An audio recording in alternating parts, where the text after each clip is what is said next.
कणकवली नगरपंचायत निवडणुकीच्या मतमोजणीला काही मिनिटं शिल्लक असताना मात्र शहर विकास आघाडीचे उमेदवार जे संदेश पारकर आहेत त्यांचे मात्र विजयाचे बॅनर जे ते कणकवली शहरामध्ये झळकलेले पाहायला मिळतात। यामध्ये जर बॅनरमध्ये मजकूर पाहिला तर संदेश भाई पारकर नगराध्यक्षपदी बहुमताने विजयी झाल्याबद्दल श्री तेजस राणे नगरसेवकपदी बहुमताने विजयी झाल्याबद्दल हार्दिक अभिनंदन असे आशयाचे जे बॅनर आहे ते मात्र हे झळकलेलं पाहायला मिळतात।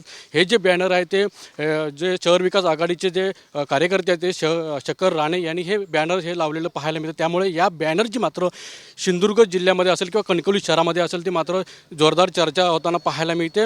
कारण अजूनपर्यंत कोणतीही मतमोजणी प्रक्रिया सुरू झाली नसताना सुद्धा पण मात्र अजून हेच बॅनर लागल्यामुळे मात्र शहरामध्ये ही चर्चा होताना पाहायला मिळते। त्यामुळे मात्र जी भाजपच्या गोट्यामध्ये सुद्धा मात्र यामुळे धाकधूक वाढलेली पाहायला मिळतं। मात्र सिंधुदुर्गात जर कणकवलीचं राजकारण पाहिलं होतं तर समीर नलावडे विरुद्ध असं संदेश पारकर असा सामना देखील पाहायला मिळाला होता। त्यामुळे या निवडणुकीमध्ये विशेष म्हणजे जे माजी आमदार जे आहेत निलेश राणे यांनी देखील उडी घेतली होती। त्यामुळे ही निवडणूक जी होती मात्र ही प्रतिष्ठित झाली होती। त्यामुळे मात्र ह्या निवडणुकीकडे या मतमोजणीकडे मात्र संपूर्ण राज्याच्या सिंधुदुर्गाचे लक्ष लागून राहिलेलं पाहायला मिळते।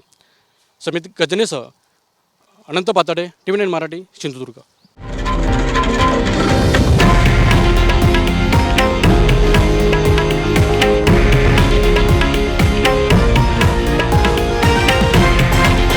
हे आहे देशातील नंबर 1 न्यूज नेटवर्क आणि आपण पाहत आहात TV9 मराठी, एकमेव।